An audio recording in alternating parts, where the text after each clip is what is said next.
Bismillahirrahmanirrahim. Assalamualaikum warahmatullahi wabarakatuh. Alhamdulillah alladzi arsala rasulahu bil huda wa dinil haqq liyuzhirahu 'alad dini kullihi wa kafa billahi shahida. Allahumma fasalli wa sallim ala nabiyyina wa habibina wa syafi'ina Muhammad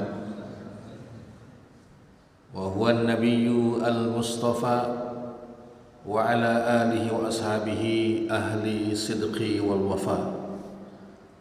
Rabbi zidni ilma warzuqni fahma. Allahumma 'allimna mimma jahilna wanfa'na bima 'allamtana bi rahmatika ya arhamar rahimin. Amin ya rabbal alamin. Wa ba'du. Hadirin sekalian, kaum muslimin dan muslimat jamaah taklim duha Masjid Jami Al-Fajar, semoga kita yang berada di tempat ini selalu dirahmati, dicintai dan diselamatkan oleh Allah Subhanahu wa taala. Alhamdulillah, puji syukur kita hanya kepada Allah Subhanahu wa taala atas limpahan nikmat dan karunia-Nya. Wabil khusus nikmat iman wal Islam dan nikmat kesempatan yang baik kita bisa duduk sama-sama di kuliah duha. Semoga ini menjadi bekal amal soleh kita yang akan menjadi syafaat di sisi Allah untuk kita masing-masing. Selawat dan salam tak lupa kita sampaikan kepada Nabi kita Muhammad sallallahu alaihi wasallam, pada keluarga, para sahabat, keturunan dan juga umat beliau, termasuk kita dalamnya hingga akhir zaman nanti.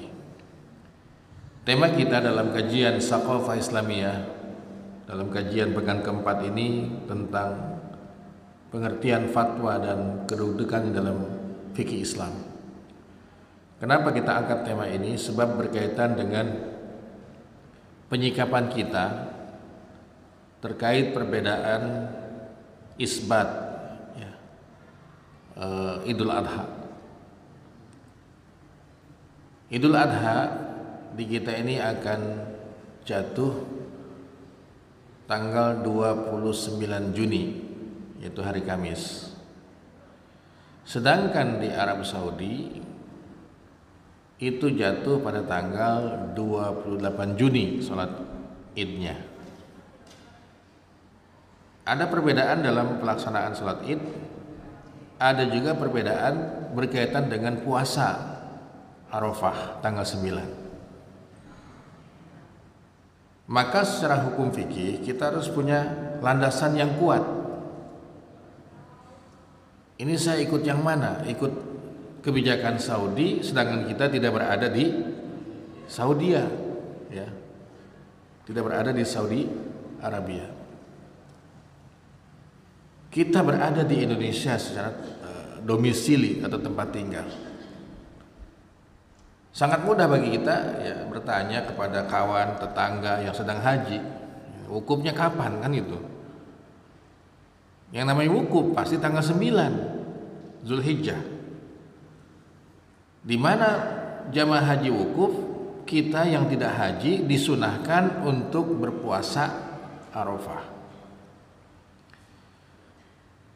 Menyambung dengan tema kita pada bulan lalu bahwa yang namanya wukuf itu disebabkan karena jatuh tanggal 9 Zulhijjah. Kita pun puasa sunnah, puasa Arafah, karena kita tahu ya hari ini atau besok itu tanggal 9 Zulhijjah. Jangan kita ya membangun pemahaman ini, teman saya lagi wukuf kan itu. Bukan wukufnya, tanggal 9-nya kapan? Tanggal 9 Zulhijjah di Indonesia sesuai dengan isbat ru'yatil hilal tanggal 29 Juni 2023. Berarti sehari sebelum Id kita puasa Arafah. Begitu juga yang wukuf.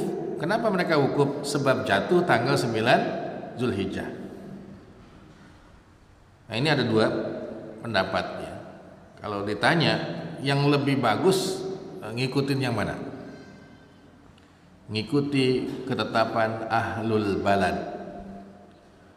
Ahlul balad di Indonesia ngikuti keputusan apa?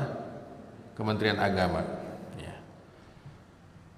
Saya mah nggak yakin Ustaz, ikut Saudi aja nggak apa-apa, ibu puasa nanti tanggal 27 ya. Cuma nanti sholat idnya nyari masjid. Masjid mana ini? Kalau masjid kita pasti ngikuti kebijakan pemerintah. Udahlah kalau gitu saya nunda aja nanti sholatnya, ngikut yang tanggal 29 ya nggak apa-apa. Kagak sholat pun nggak apa-apa kan itu ya. Sholat sunnah. Nah terkait ini kan berkaitan dengan fatwa. Memang ada dalilnya, ada hadisnya, tapi kebijakan untuk merespon, menjawab permasalahan umat Islam di Indonesia ini butuh fatwa. Fatwanya itulah isbat. Dipantau itu bulannya, bulan sabitnya. Ini udah masuk belum Zulhijjah ini? Ya kan? Nah itulah untuk menjawab permasalahan umat Islam. Jadi fatwa itu adalah bentuk kata benda atau isem yang berarti jawaban terhadap satu permasalahan. Ini secara bahasa. Ibu nanya tentang hukum kepada seorang ustadz, dijawab, ya, ustadz itu menjawab adalah keputusan fatwa, sehingga selesai. Bolehkah ustadz kalau saya itu niatkan kurban untuk orang tua saya yang sudah meninggal? Butuh jawaban nggak Bu? Butuh jawaban. Ya. Dikaji itu dalilnya. Boleh. Sebab ada cerita seorang sahabat perempuan pergi haji bersama Nabi. Ya Rasulullah, ibu saya sudah tua, nggak bisa naik ke atas unta, ya, untuk datang ke Mekah melaksanakan ibadah haji. Bolehkah saya gantikan? Apa jawaban Nabi? Kalau ibumu itu punya hutang, bolehkah kamu lunasi hutangnya? Boleh. Ibumu yang belum haji itu masih punya hutang ibadah haji, kamu sanggup menggantikannya, maka selesailah hutangnya itu, sudah haji jadinya. Maka ada istilah haji badal. Haji menggantikan haji badal itu, ya. Kenapa kok boleh? Sholat tidak boleh digantikan. Ibu pernah mengkodok sholat buat ibunya? Enggak ya. Dulu ibu saya tuh enggak sholat di masa hidupnya, udahlah saya gantiin. Ibu 1 tahun sholat zuhur 2 kali, 1 buat ibu, 1 buat orang tua yang sudah meninggal dunia. Kayaknya 1 bulan udah enggak sanggup itu, capek juga ya 8 rakaat. Enggak ada badal sholat, karena itu termasuk ibadah badan. Ibadahnya modalnya tenaga. Tapi kalau ibadah itu modalnya adalah finansial, contoh haji ya, ada finansialnya di situ, ongkos, maka itu diperbolehkan untuk digantikan. Sedekah, uangnya uang kita, tapi kita niatkan ini pahalanya untuk ibu saya almarhumah Fulana bin Fulan. Bisa nggak?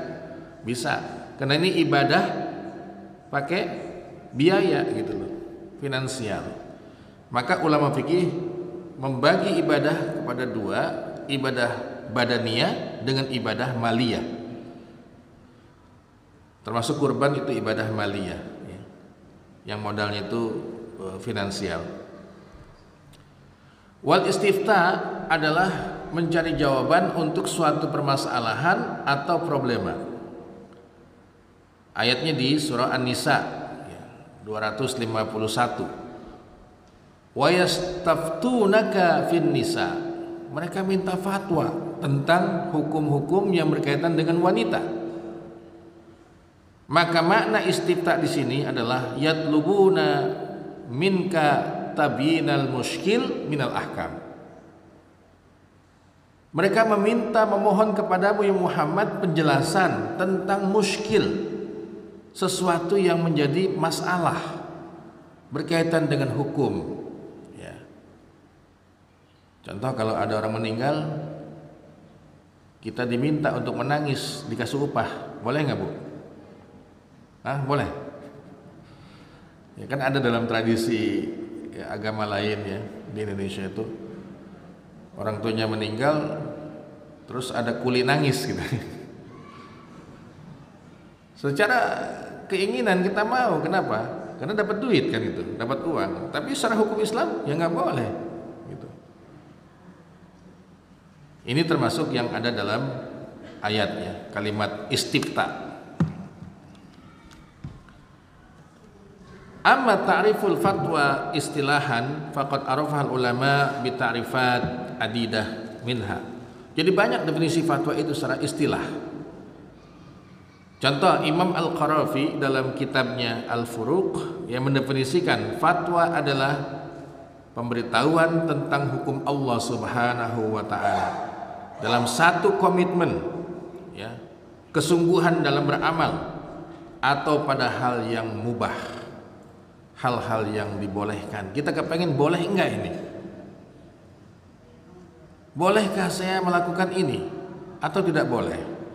Itu butuh fatwa. Yang paling banyak konsultasi ke saya soal hadis ya, hadis orang yang kurban ketika masuk Zulhijjah tanggal 1 sampai tanggal 10 lah, sampai hewan kurbannya disembelih. Itu tidak boleh memotong kuku. Ya. Menggunting atau memangkas rambutnya ya. Ini apa kesimpulannya? Larangannya itu haram atau memang sebatas ya makruh. Jadi kalau makruh itu nggak terlalu sulit kita Pak ya. Saya lupa ini kuku saya udah panjang, tapi saya kurban tahun ini udah tanggal 5 Zulhijjah ya, udah saya potong aja, boleh nggak? Dilihat larangannya makruh ya tidak, sebaiknya tidak nunggu sampai hewannya itu disembelih. Tapi hadis ini kan larangan, disimpulkan oleh para ahli hukum fikih dia tidak sampai ke tingkat ya diharamkan, hanya makruh saja. Imam Nawawi juga mendefinisikan tentang fatwa. Fatwa adalah legalitas hukum Allah Subhanahu wa taala ya. Jadi hukum Allah dikuatkan dengan kebijakan hukum hasil ijtihad ulama-ulama fikih ya. Jual beli harus ada fatwanya.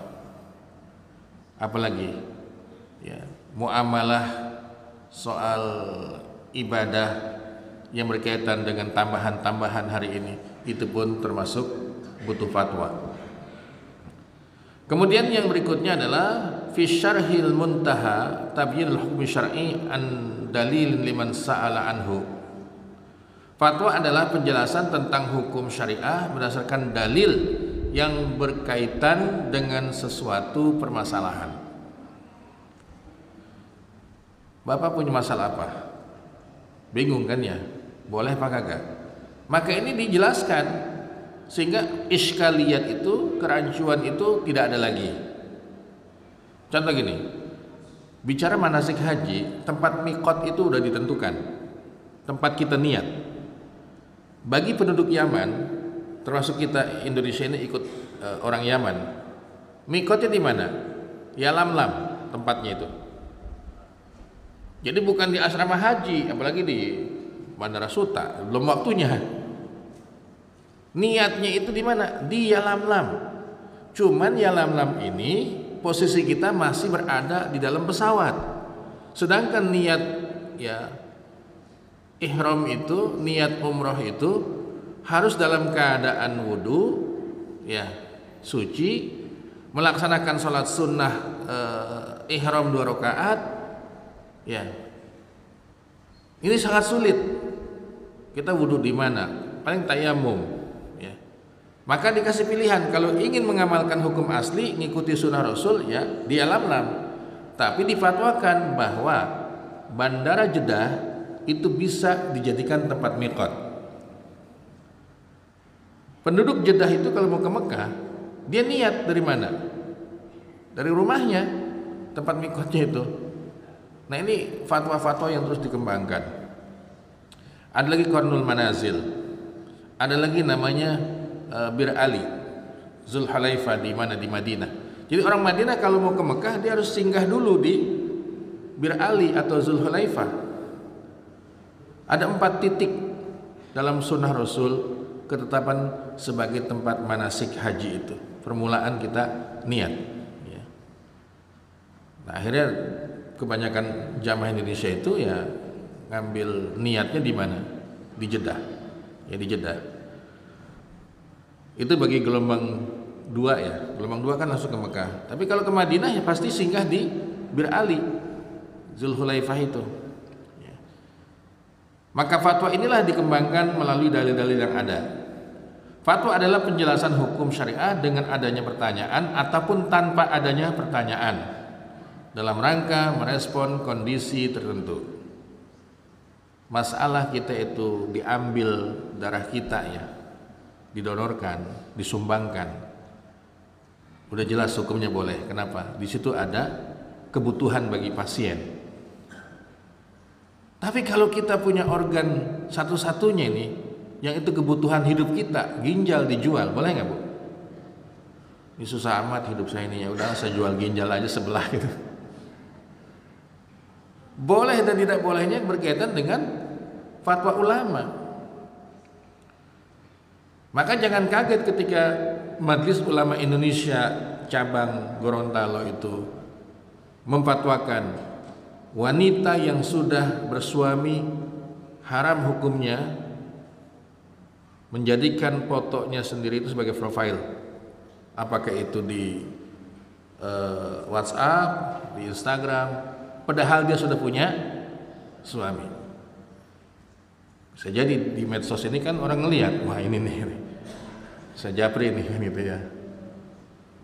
Maka dia harus ada suaminya. Kalau dia pajang fotonya itu, gambarnya harus bersama keluarganya, bersama suami.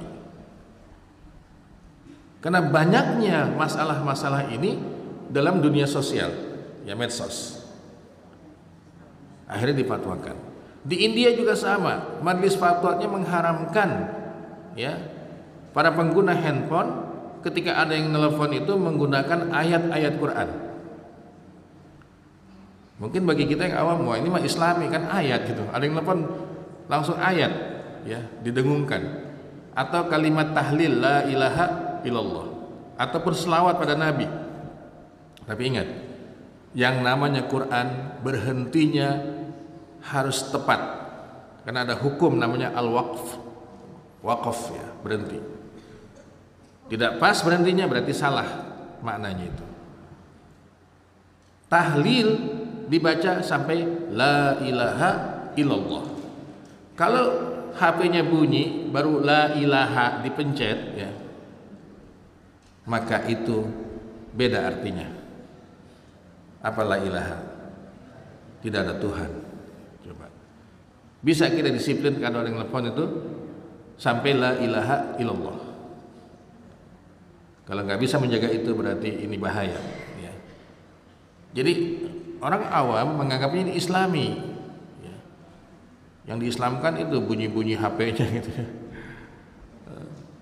Padahal kita yang harus membaca ya, Quran kita yang baca, selawat kita yang baca. Maka ifta atau mengeluarkan fatwa lebih khusus daripada ijtihad. Jadi ijtihad itu menggunakan kemampuan akal dan pikiran seorang ulama dalam menggali sebuah hukum. Sedangkan fatwa itu kasus per kasus. Ada si A nanya begini, si B nanya begini. Contoh, kurban saja ya. Kurban itu Pak, di kita banyak perusahaan nih, perusahaan. Ini dana yang dikelola milik perusahaan. Contoh PT Denso nyumbang sapi umpamanya 5 atau 10 ekor sapi Idul Adha tahun ini. Dalam hukum fikih sesuai dengan sunnah Rasul, 1 ekor sapi jatah untuk 7 nama ya, 7 orang ya. Kalau kambing 1. Berkembang lagi anak kita sekolah di SDIT. Mah, patungan kurban. 1 anak berapa? 100.000 rupiah. 1 kelas ada 25. Dapatlah 1 ekor kambing. Pakai nama siapa? Hah? Nama siapa gitu ya?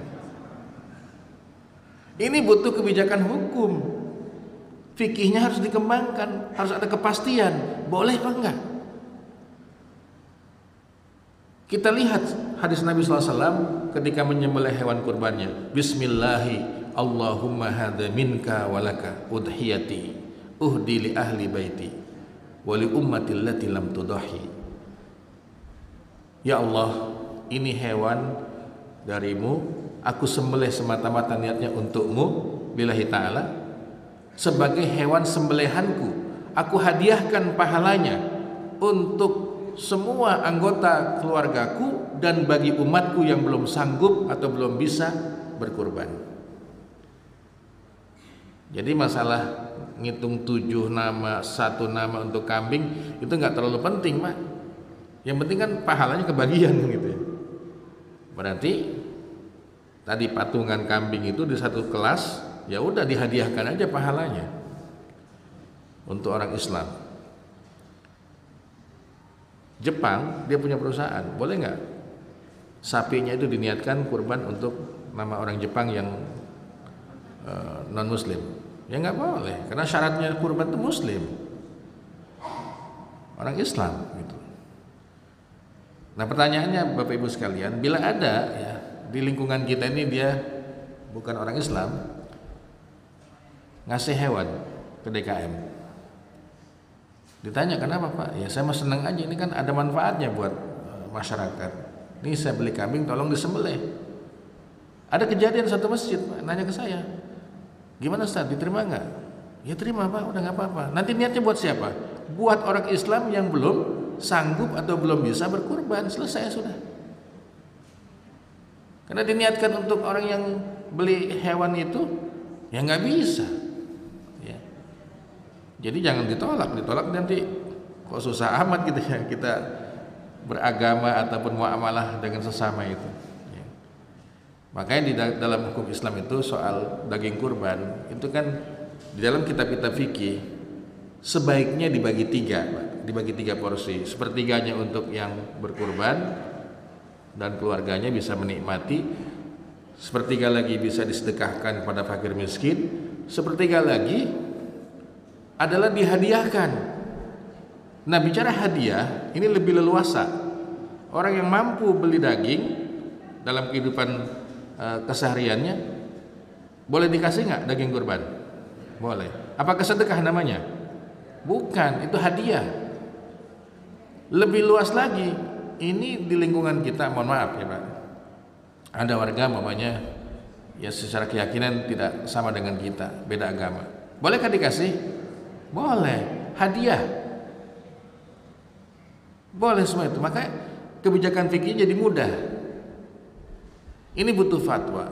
Bahkan yang terkini saya ditanya, Ustaz, ini kebiasaan panitia, ya, panitia kurban itu hewan kurban yang disembelih paling duluan nanti dimasak sama ibu-ibu katanya buat makan panitia, makan siang itu.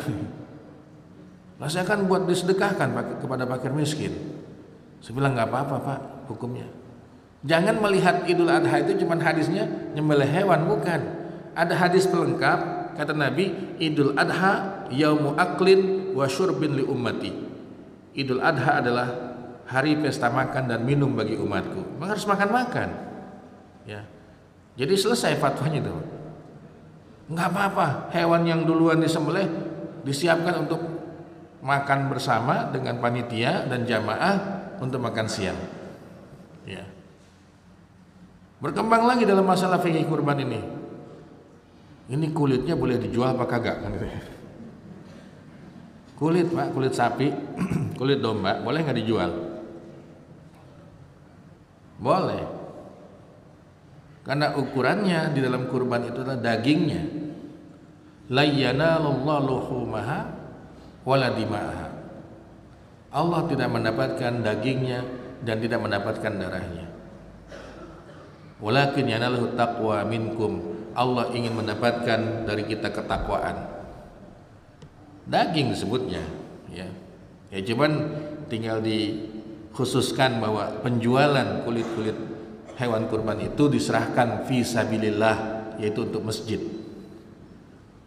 Saya pernah dapat kiriman daging, kok saya bilang ini banyak bulunya. Nah rupanya itu kulit sapi Pak, dipotong-potong dijadiin satu. Kata panitianya, nggak boleh ada yang dijual katanya. Berarti tekstualis dia. Jadi teks apa adanya dipahami begitu.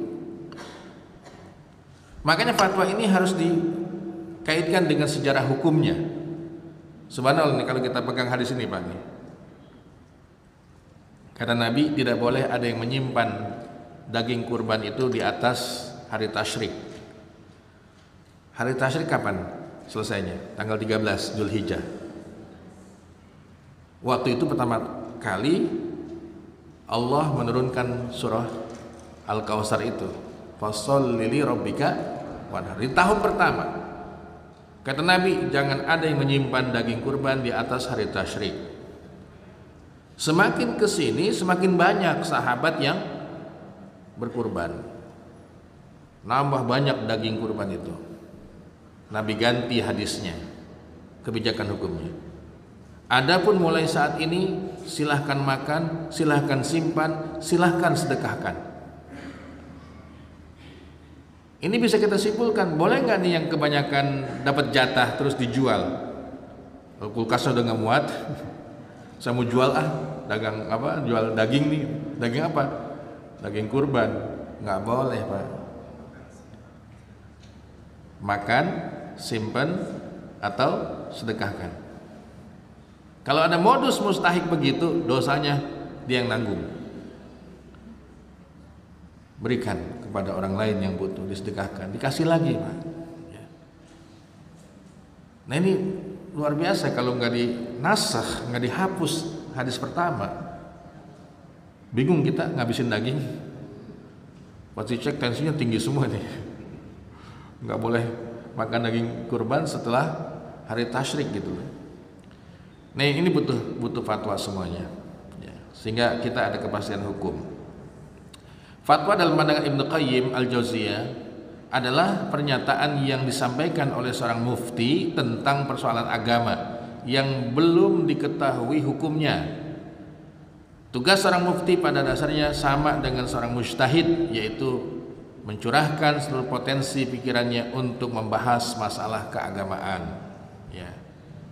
Kenapa masyarakat bergerak terkait Az-Zaitun?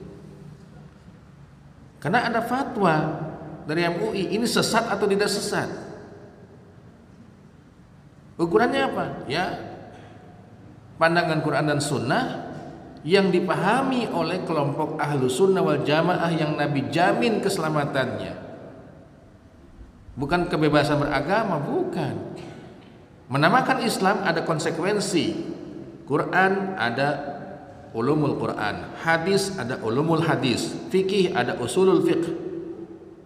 Kalau menggunakan semua konsep ini dawabit syar'iyah, nggak akan tersesat. Maka salah ketika menggunakan ayat tafassahu fil majalis digunakan untuk shaf salat. Salah itu. Ini bukan ayat tentang salat. Asbabun nuzulnya Nabi sedang menyampaikan taklim di Masjid Nabawi, kemudian sahabat nggak kebagian duduk mendengarkan ya taklim itu, ada yang di depan pintu ya berdiri nggak muat. Turunlah ayatnya tafassahu fil majalis. Adapun ayat dan hadis tentang sholat jelas ya, sawu sufufakum wa tarasu. Shaf wanita itu boleh bersama laki-laki, tapi hanya khusus di mana? Di Masjidil Haram. Selain itu nggak ada ya hukum yang membolehkan. Maka ketika dalilnya, lah itu di Mekah boleh, di Masjidil Haram boleh. Itu khusus karena adanya Ka'bah di tengah-tengah masjid, kebutuhan bagi umat Islam baik laki-laki ataupun wanitanya. Itu khusus, fikihnya hanya berlaku di Masjidil Haram saja.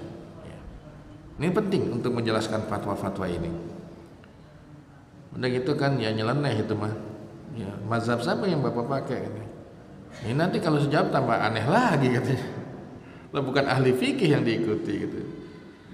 Ya kita nggak tahu gimana nanti ya kedepannya ini ya, karena sudah banyak yang protes itu, meresahkan lah secara pemahaman Islam. Ya, makanya Nabi mengajarkan kita, Allahumma la taj'al musibatana fi dinina. Ingat, ada musibah yang berkaitan dengan urusan agama. Kita bisa disesatkan dengan pemahaman-pemahaman tokoh.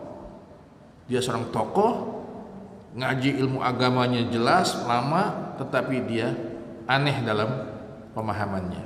Ya. Itu bukan barang yang baru ya, zaman dulu sudah ada itu. Lalu apa syarat untuk berfatwa? Ikhlas dalam mencari kebenaran yang Allah ridhai. Alhamdulillah, mudah-mudahan MUI ini adalah lembaga yang independen, nggak ada kepentingan di situ. Semata-mata kami itu menjalani perintah Allah, yaitu qulil haqq, ya, al haqqu min rabbika fala takunanna minal mumtarin. Independensi berikan kepada MUI. Kalau memang label halal soal makanan, minuman itu ada di wilayah MUI, biarkan MUI, jangan diambil alih. Kenapa? Kita butuh sebagai umat Islam.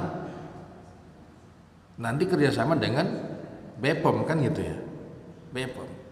Selama belum ada verifikasi lembaga halal ini terkait makanan minuman, gimana kita menghukuminya, Pak? Ini makanan kita beli tapi belum ada label halalnya. Hukumnya boleh apa kagak? Boleh kalau makanan mah. Sampai ada yang ngasih tahu. Ibu biasa beli ini ya? Iya.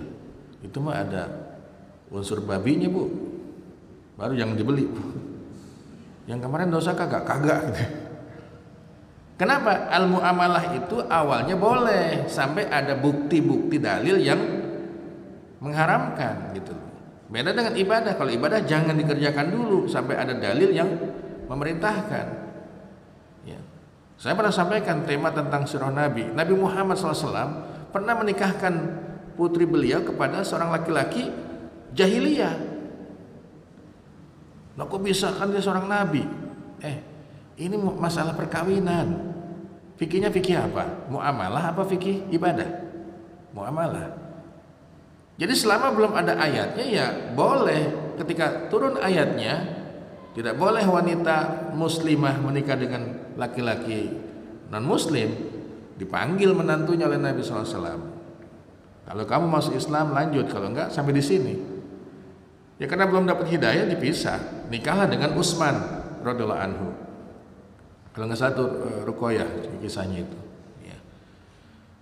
Kemudian yang kedua, memilih dalil yang kuat menurut keyakinan seorang mufti.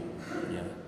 Kalau hadis yang lebih kuat yang mana riwayatnya, itu yang dipakai sebagai pijakan dalilnya. Yang ketiga, memahami agama secara mendalam. Dia harus paham ilmu alat, ya. Yaitu memahami Al-Quran dan segala yang berhubungan dengannya. Ada asbabun nuzul, ada makiyah madaniyah, ada al-munasabat, ya, korelasi. Ada lagi ayat yang duluan turunnya dan yang belakangan, ya. Kita kalau ditanya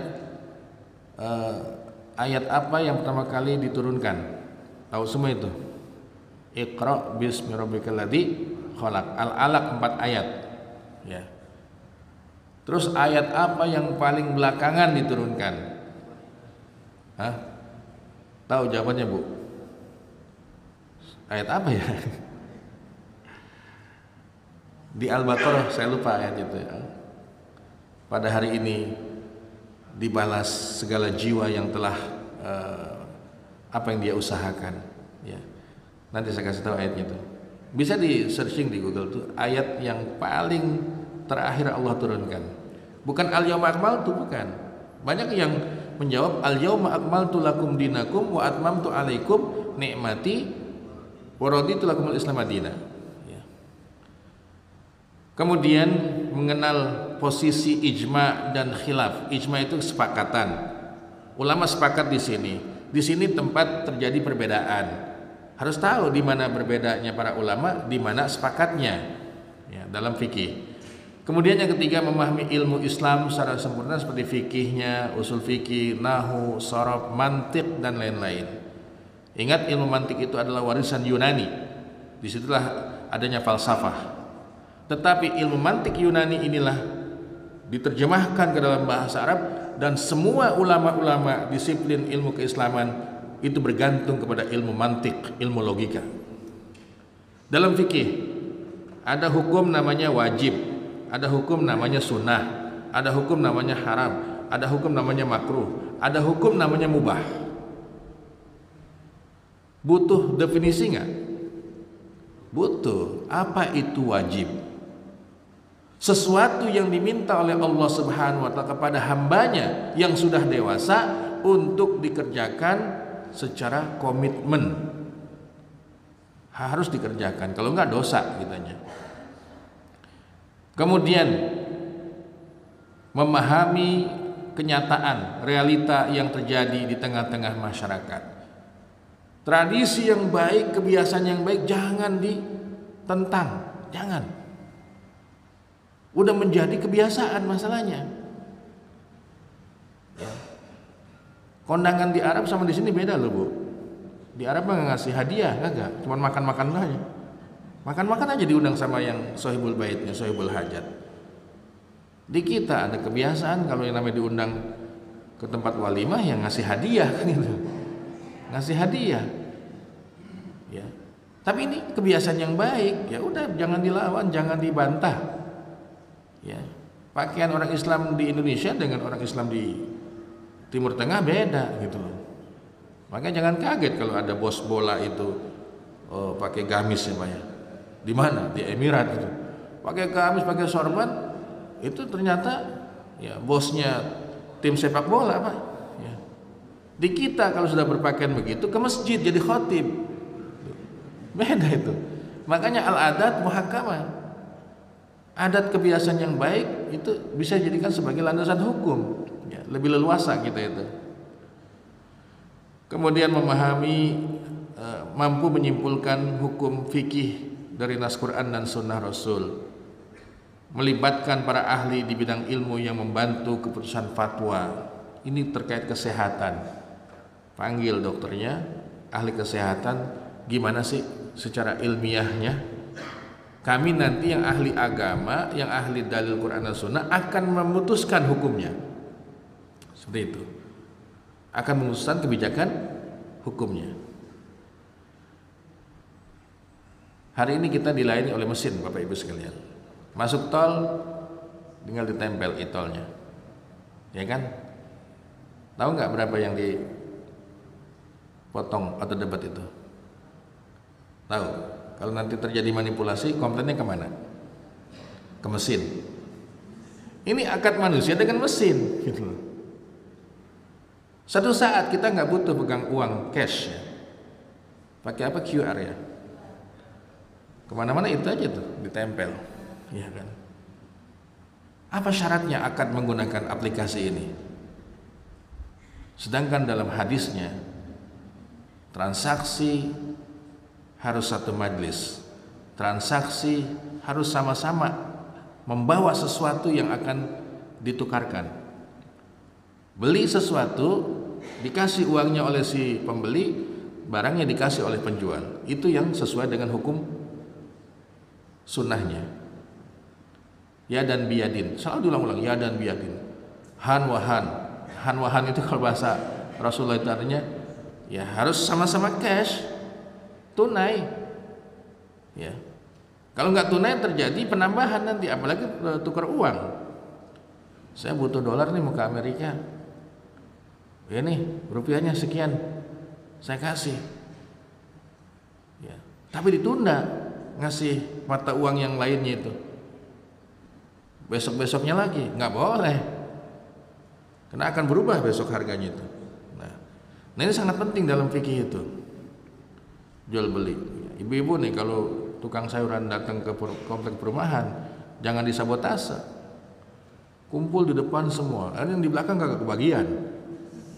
Sampai belakang udah pada kosong gitu. Ini kebijakan siapa? Ya lingkungan. Pak RW langsung yang tanggung jawab. Ya, Bang, abang boleh masuk ke perumahan ini, tapi jualannya jangan di depan pintu gerbang sini, di tengah-tengah, biar sama-sama enak jalannya kan itu. Ini sayuran yang diangkut oleh mobil ya dari Bandung dijual di induk mestinya dijegat di tengah jalan, Pak. Boleh nggak? Nggak boleh saudara hukum Islam itu. Karena yang lain nggak kebagian. Produksi di kampung dijual di kota boleh, tapi produksi di kota dijual di kampung kata Nabi nggak boleh. Kasihan orang kampung nggak sanggup beli itu, pasti mahal harganya. Ya. Ini ketentuan fatwa yang ada dalam Sunnah Rasul, kemudian bisa kita kembangkan. Kemudian yang berikutnya melakukan fatwa secara lembaga dan berjamaah. Ya, MUI. Ada pusat, ada provinsi, kabupaten kota, kecamatan. Ya, ini luar biasa gitu. Ya. Kemudian fatwa bisa berubah dengan sebab. Satu, berubah waktu. Sampai dulu ada ulama yang mengharamkan di zaman asas tunggal itu diberlakukan untuk jadi PNS. Karena ketika jadi PNS dia pasti ada sumpah di situ. Ya. Bukan lagi demi Allah, mungkin demi apa? Demi Pancasila kan waktu itu. Ini berkaitan dengan akidah, akhirnya dipatwakan. Nah, ketika dicabut asas tunggal itu di zaman reformasi, beda lagi fatwanya. Kalau bisa pada jadi PNS semua kan itu ya. Kenapa bisa berubah kebijakan hukumnya? Karena waktunya sudah beda. Perubahan tempat, jangan fatwa di Mekah dibawa ke Indonesia, nggak bisa. Beda tempatnya. Kemudian perubahan budaya, ya budaya masyarakatnya juga nggak boleh, ya. Perubahan keadaan kondisi, nih kita lihat contohnya, contoh-contoh fatwa. Ini hadis. Kunna indan Nabi SAW, kami berada di depan Nabi SAW. Faja'a syabun, datang seorang anak muda. Faqala ya Rasulullah, wahai Rasulullah, uqabbil wa ana sha'im, bolehkah saya mencium istri saya sedangkan saya lagi puasa? Qala la, enggak boleh. Datang aki-aki, nanyanya sama. Datuan nih. Ya Rasulullah, uqabbil wa ana sha'im, bolehkah saya mencium istri saya sedang puasa? Apa jawaban Nabi? Qala na'am, ya boleh. Ini yang muda ngeliat yang aki-aki depan Nabi itu. Kata Nabi, qad alimtu nazara ba'dikum ila ba'din. Aku tahu, kata Nabi, saya paham. Kenapa kamu ngelihat sama yang tua ini? Faqala, inna syekha yamliku nafsahu. Karena dia orang tua bisa mengendalikan nafsunya. Kalau kamu masih muda, nggak bisa, kata Nabi ini. Di tempat yang sama, hanya beda siapa? Orangnya. Ini anak muda, ini orang tua. Sama kasusnya itu. Ya. Kemudian juga di sini ada tentang tadi Idul Adha. Ini hadis nih. Nggak boleh ada yang menyimpan di rumahnya sesuatu dari daging kurban di atas hari tasyrik. Ya. Adapun tahun depan, falamma kanal am al-muqbil qalu ya Rasulullah naf'al kama fa'alna fil amil madi, apakah sama ini hukumnya dengan tahun lalu? Kata Nabi, kulu, silahkan makan, wa at'imu, kasih ke orang lain, waddakhiru, silahkan simpan. Ada yang masih nyimpan daging kurban tahun lalu, Bu? Oh enggak ada. Kali masih ada, boleh Bu, enggak ada apa-apa, enggak ada masalah itu. Ya. Kali masih ada gitu ya. Ya, nah ini salah satunya yang menjadi perubahan kebijakan hukum. Banyak kalau kita ambil contohnya, zaman Nabi itu salat subuh 2 kali azannya. 2 kali ya, azan subuh. Jumat zaman Nabi 1 kali. Di zaman Utsman dibikin 2 kali azan Jumat. Di masa Nabi salat tarawih 11 rakaat dengan witirnya. Di zaman Umar bin Khattab jadi 23. Kok bisa beda kebijakan hukumnya? Ya karena sahabat itu boleh diikuti kebijakan-kebijakannya karena dijamin oleh Nabi SAW. Tapi Al-Fajr masih 1 kali subuhnya Pak ya, azannya. Iya, karena berat marbotnya jam 3 udah bangun. Nah, tiap malam harus bangun jam 3. Kan 1 jam gitu. Ya paling ke setengah jam lah ke waktu subuh azannya itu. Yang membedakan itu tidak ada as-salatu khairu minan naum azannya. Di masa Nabi itu kalau Bilal yang azan waktu subuh, ini azan Bilal adalah membangunkan. Nanti pas subuhnya itu sahabat Umi Maktum, Abi Umi Maktum yang azan. Ya. Dia tinggal, nah ini suara siapa? Bilal, ngebangunin. Nah, ini suara siapa? Abi Umi Maktum. Wah, ini waktu subuh. Ya. Dibedakan oleh Nabi muazzinnya. Nah terkait ini juga nih, anak Nabi SAW jalada fil khamri bil jarid wan ni'al summa jala Abu Bakar arba'ina falamma kana Umar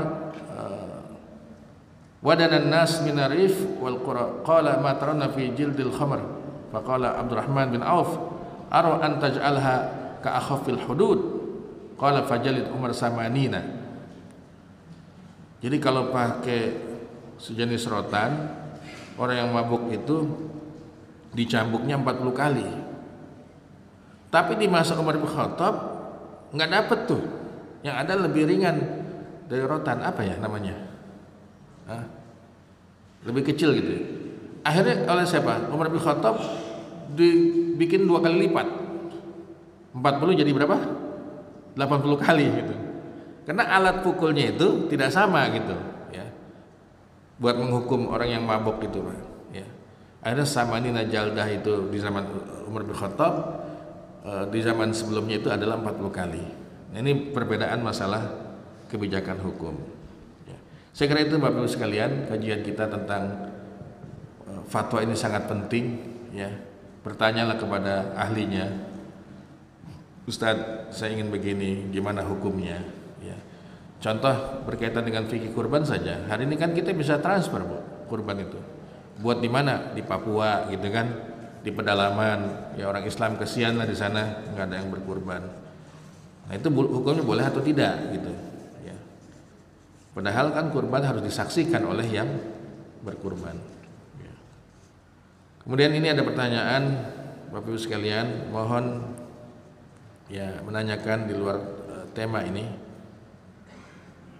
Apabila seorang suami punya 2 orang istri, ya Bu, masing-masing punya anak. Istri pertama dinikahinya di KUA. Istri pertama di KUA ya. Kemudian istri keduanya dinikahi dengan cara diam-diam. Nikah siri Bu, diam-diam ya, sembunyi-sembunyi.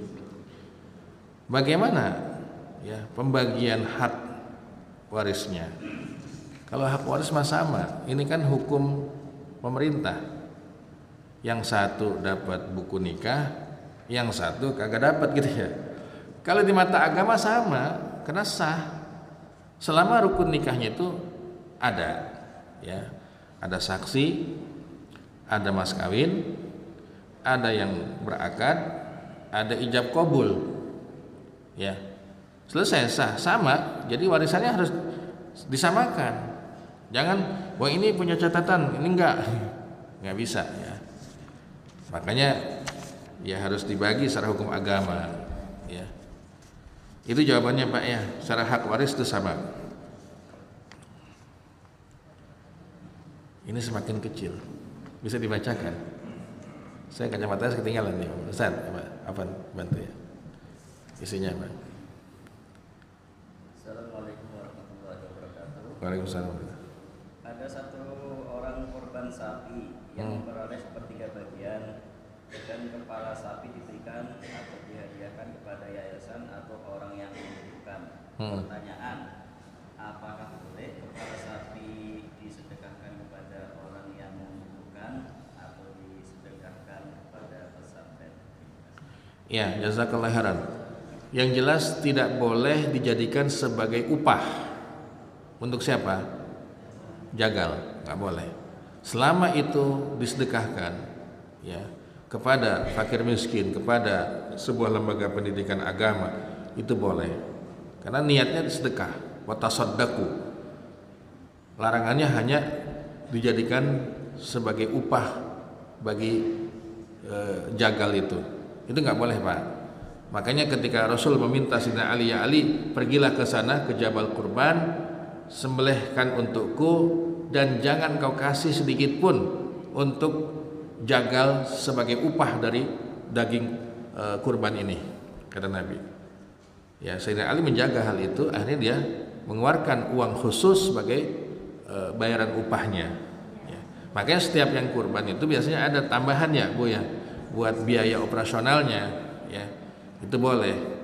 Selain itu disedekahkan, silahkan Pak, kepalanya itu sedekahkan. Dari daging yang ada berapa persen itu?